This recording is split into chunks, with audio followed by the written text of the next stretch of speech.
فرمایا کہ علماء سے محبت رکھو۔ یہ مدارس اسلامیہ، آپ کو پتا ہے کیا ہے مدارس اسلامیہ؟ ہم اور آپ یہ سوچتے ہیں کہ مدارس اسلامیہ ہمیں کیا دیتا ہے، ہمیں کیا دیتا ہے۔ میں آپ کو ایک بات بتاؤں عوامو، آپ سے ایک بات میں کہنا چاہ رہا ہوں۔ فرمایا کہ الحمدللہ آپ کا لڑکا لاکھوں روپیہ کماتا ہوگا، آپ کا لڑکا 1.5 لاکھ روپیہ کماتا ہوگا، آپ سینہ تان کر یہ کہتے ہیں کہ میرا بیٹا لاکھوں روپیہ کماتا ہے، بہت اچھی بات ہے، لیکن ایمانداری سے بتاؤ کیا تمہارا بیٹا لاکھوں روپیہ کمانے والا کیا تمہارے لیے قرآن پڑھ سکتا ہے؟ کیا تمہارے لیے نماز جنازہ پڑھا سکتا ہے؟ کیا تمہاری بیٹی کا نکاح پڑھا سکتا ہے؟ نہیں نہیں، کیونکہ تم نے اپنے بیٹوں کو لاکھوں روپیہ کمانے کے لائق تو بنا دیا ہے، لیکن اللہ کے قرآن پڑھانے کے لائق نہیں بنایا ہے۔ تم نے اپنے بیٹوں کو 2 لاکھ کمانے کے لائق تو بنا دیا ہے، لیکن اللہ کا قرآن پڑھ کر بخشنے کے لائق نہیں بنایا ہے۔ فرمایا کہ بخشے گا کون؟ جس کو تم حقارت کی نظر سے دیکھتے ہو۔ یہی مدارس اسلامیہ میں پل کر بڑا ہو کر اور مدارس اسلامیہ میں پڑھنے والا بچہ آگے بڑھ کر آپ کے جنازہ پڑھاتا ہے، آپ کا نکاح پڑھاتا ہے اور آپ کی دعائیں مغفرت کرتا ہے، آپ کا اولاد نہیں کر سکتا۔ ایک آدمی آیا ہمارے پاس، حقیقت بات بتاؤں، ایک آدمی آ کر ہم سے کہا کہ مولوی صاحب ہمارے ابو کا انتقال ہو گیا ہے۔ میں نے کہا بہت اچھی بات ہے، کیا کریں بتائیے؟ تو انہوں نے کہا کہ ہمارے ابو کے لیے جو ہے ایک ختم قرآن پڑھنا ہے۔ میں نے کہا بہت اچھی بات ہے، ہم پڑھ دیں گے۔ اس نے کہا کہ مولوی صاحب ایک ختم قرآن کا کتنا لیجئے گا؟ میں نے کہا 30,000 روپیہ۔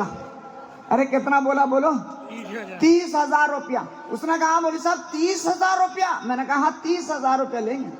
انہوں نے کہا کہ مولوی صاحب اتنا نہیں دے سکتے ہم، اور کچھ کم کر دو۔ میں نے کہا کہ نہیں کم تو نہیں کر سکتے، 35 کر دو۔ اس نے کہا مولوی صاحب اتنا بھی نہیں دے سکتے۔ میں نے جب بار بار اس نے کہا تو میں نے ایک بات اس سے کہی، میں نے کہا کہ آپ ایک کام کرو 20,000 روپیہ دے سکتے ہو؟ انہوں نے کہا کہ 20,000 روپیہ نہیں دے سکتے۔ میرا بات سمجھ رہے ہیں آپ یا نہیں؟ ہاں، تو میں نے کہا 20,000 روپیہ دے دو۔ اس نے کہا 20,000 روپیہ بھی نہیں دے سکتے۔ میں نے کہا ایک کام کرو ہمارے۔ میں نے کہا کیا کام؟ میں نے کہا کہ جو باپ مرا ہے نا، اس کی وراثت میں جو زمین ملی ہے آپ کو، اس زمین کا حصہ دار ہمیں بھی بنا دو، تاکہ ہم بھی آخری سانس تک تمہارے باپ کے نام پر پڑھ کے بخشے۔ بولا کہ ایک ایسا ہو سکتا ہے مولوی صاحب؟ میں نے کہا کہ پتہ چلا کہ تم ہی چلاک ہو، گدوا ہم ہیں۔ سلام باپ مر جائے تو زمین تم لو، دکان تم لو، مکان تم لو، اور زمین و جائیداد پیسہ سب کچھ تم لے لو، اور فرمایا کہ جب بخشنے کی باری آئے تو مولانا بخش دیں گے۔ ارے بات سمجھ میں آ رہی ہے نہیں؟ ایک آدمی آیا ہمارے پاس اور کہا کہ مولوی صاحب یہ ہدیہ ہے آپ کے لیے۔ میں نے کہا کہ بھائی مطلب جو ہے پہلی بار ہدیہ کوئی مقتدی امام کے لیے لایا ہے؟ میں بڑا تعجب ہوا، اور جب میں اس کو کھول کر دیکھا تو آپ یقین مانیے پرانا ننگی اور پرانا جو ہے وہ چادر اور پرانا بنیان۔ میں نے کہا کہ یہ پرانا آپ نے ہمیں دے دیا؟